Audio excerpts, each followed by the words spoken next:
आली लहर केला कहर म्हणजेच डोनाल्ड ट्रम्प यांनी इराणवर केलेल्या हल्ल्याचं कारण आहे का? कारण या हल्ल्याने मध्य पूर्वेत आजवरचा सर्वात भयंकर आणि जगाचा इतिहास बदलून टाकणारा संघर्ष सुरू झालाय. अमेरिका आणि इस्रायलने मिळून इराण विरुद्ध अत्यंत भीषण युद्ध पुकारलंय. यात पहिल्याच दिवशी इराणचे सर्वोच्च नेते अयातुल्ला अली खामेनी यांची हत्या करण्यात आली आहे. राष्ट्राध्यक्ष डोनाल्ड ट्रम्प यांनी स्वतःला शांततेचा दूत म्हणवून घेत निवडणूक जिंकली आणि जगभरातील युद्ध थांबवण्याचं आश्वासन दिलं होतं. त्यांनीच आता सत्तेत आल्यावर हे महाभयंकर असं युद्ध का छेडलं? आज आपण या व्हिडिओत अमेरिकेने जगाला सांगितलेली अधिकृत कारणं आणि या युद्धामागची खरी कारणं याचं विश्लेषण करणार आहोत. ही कारणं म्हणजेच यातलं खरं पॉलिटिक्स तुम्हाला माहितीही नसेल अशी आहेत. कट्टर ट्रम्प समर्थक पत्रकारानेही वॉशिंग्टन मधलं ट्रम्प यांचं पॉलिटिक्स जग जाहीर केलंय. त्यामुळे आजचा विषय आवडला तर हा व्हिडिओ शेवटपर्यंत बघा आणि TOD मराठी चॅनेलला YouTubeवर सबस्क्राईब करा. नमस्कार, मी समीक्षा देशमुख, तुम्ही पाहताय TOD मराठी. सुरुवातीलाच आपण अमेरिका, डोनाल्ड ट्रम्प हे जगाला काय सांगत आहेत ती कारणं समजून घेऊयात. अमेरिका राष्ट्राध्यक्ष ट्रम्प यांनी या हल्ल्याचं समर्थन करताना 5 प्रमुख कारणं जगासमोर मांडली आहेत. रॉयटर्स या आंतरराष्ट्रीय वृत्तसंस्थेचे पत्रकार डेव्हिड ब्रनस्टॉर्म यांनी या कारणांचं म्हणजेच आरोपांचं विश्लेषण केलंय. पहिलं कारण आहे अण्वस्त्र कार्यक्रमाचा खात्मा. ट्रम्प यांच्या मते इराण अत्यंत वेगाने अण्वस्त्र बनवण्याच्या जवळ पोहोचला होता. इराणसारख्या देशाच्या हाती अण्वस्त्र लागली तर ते जगासाठी अत्यंत घातक ठरेल. त्यामुळे त्यांचा अण्वस्त्र कार्यक्रम कायमचा नष्ट करणं हे आवश्यक होतं. दुसरं कारण आहे वाढता क्षेपणास्त्र कार्यक्रम. इराण लांब पल्ल्याची क्षेपणास्त्र विकसित करत आहे.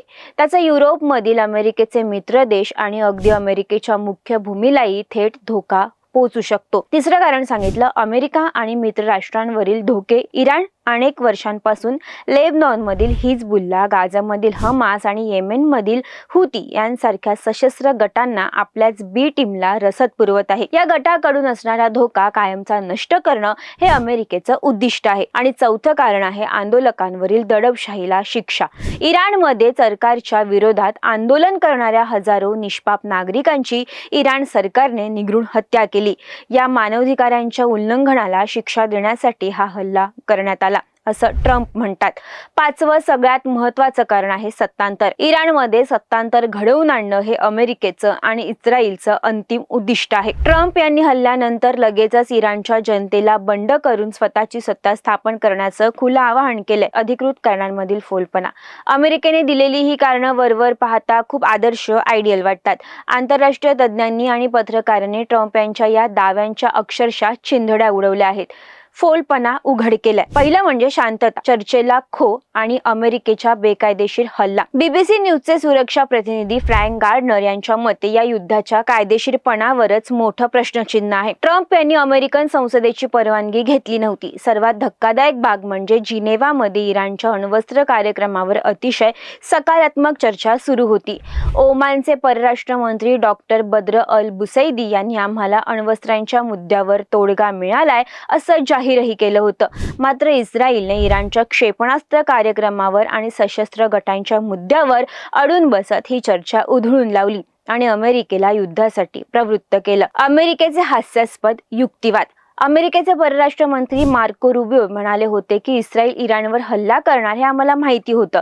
इस्रायलच्या हल्ल्यानंतर इराणने अमेरिकन तळांवर हल्ला केला असता आमची जीवितहानी टाळण्यासाठी आम्ही आधीच इराणवर हल्ला केला.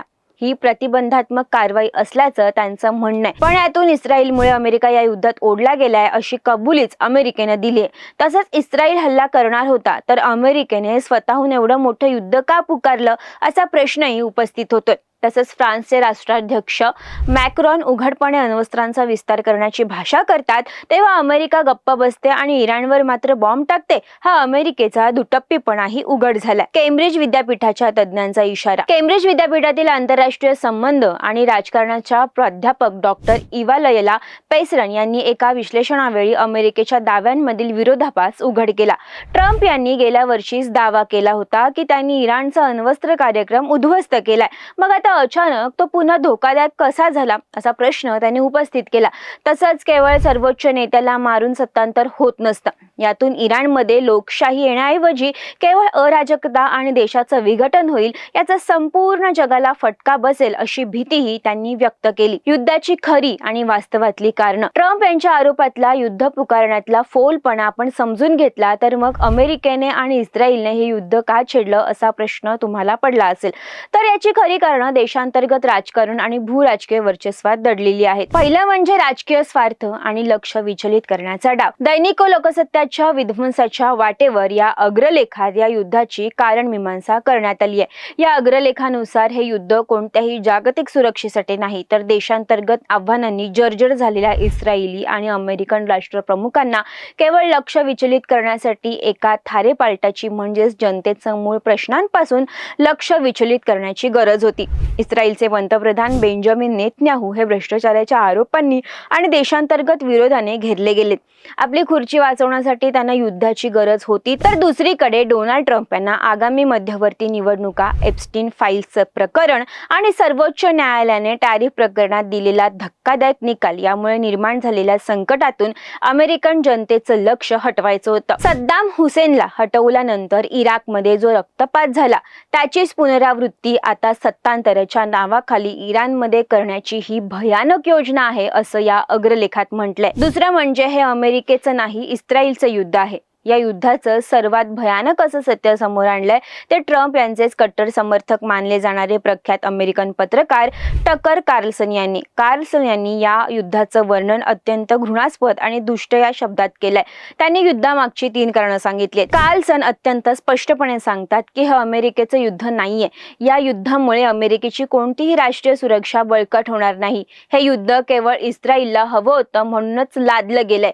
गेली 40 वर्ष इराण अण्वस्त्र बनवण्याच्या जवळ कसा असू शकतो हा केवळ एक खोटा बागलबुवा असल्याचंही कार्लसन म्हणतात. कार्लसन यांचं हे विश्लेषण म्हणजेच अमेरिकेत जनमानस काय आहे हे सांगणारी बोलकी प्रतिक्रिया आहे. विशेषतः ती ट्रम्प समर्थकांकडूनच आल्यानं त्याला खास महत्त्व प्राप्त झालंय. कार्लसन यांच्या विश्लेषणानुसार इस्रायलला मध्य पूर्वेत म्हणजे पश्चिम आशियात आपलं निर्विवाद वर्चस्व प्रस्थापित करायचंय.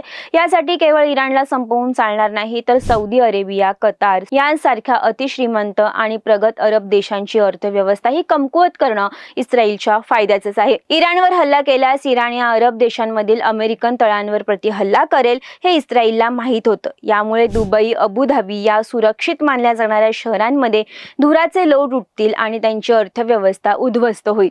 सोबतच अरब देशांना संकटकाळी अमेरिका त्यांचं रक्षण करू शकत नाही हेही समजेल.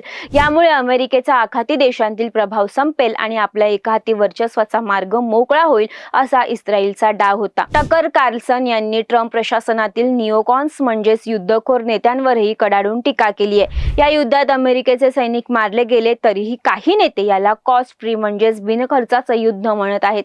यावरच कार्लसन म्हणतात की ज्या युद्धात अमेरिकेचा कोणताही फायदा नाहीये तिथे आपले तरुण सैनिक मारले जात आहेत आणि या नेत्यांना त्यांचं काहीही सोयरच सुतक नाहीये. ही केवळ एका परकीय देशाच्या इस्रायलच्या फायद्यासाठी खेळलेली जाणारी एक रक्तपिपासू खेळी आहे. थोडक्यात अण्वस्त्र किंवा मानवाधिकारांच्या ज्या बाता अमेरिका मारतोय तो केवळ एक मुखवटा आहे. खऱ्या अर्थाने हे युद्ध 2 नेत्यांची राजकीय खुर्ची वाचवण्यासाठी आणि इस्रायलला मध्य पूर्वेचा बॉस बनवण्यासाठी आखलेला एक महाभयंकर कट आहे. डोनाल्ड ट्रम्प हे स्वतःच्याच कोणतंही युद्ध न करण्याच्या वचनाला मूठ माती देत अमेरिकेला जिथून बाहेर पडणं जवळपास अशक्य आहे अशा एका चक्रव्यूहात अडकवत आहेत. या 2 देशांच्या सत्तेच्या 60 मारीत निष्पाप इराणी जनतेचं, मारल्या जाणाऱ्या सैनिकांचं आणि वाढत्या महागाईमुळे भरडल्या जाणाऱ्या संपूर्ण जगाचं नुकसान होतंय. त्याची भरपाई कधीही होऊ शकणार नाही. मध्य पूर्वेतील हा वणवा आता संपूर्ण जगाला कवेत घेतोय. महासत्तांच्या या राजकारणाबद्दल आणि या युद्धाच्या खऱ्या कारणांबद्दल तुमचं काय मत आहे? अमेरिकेचा हा सत्तांतराचा डाव त्यांच्या संगलट येईल असं तुम्हाला वाटतं का? तुमच्या प्रतिक्रिया खाली कमेंट बॉक्समध्ये नक्की नोंदवा आणि व्हिडिओ माहितीपूर्ण वाटला असेल तर लाईक करा आणि जास्तीत जास्त लोकांपर्यंत शेअर करा.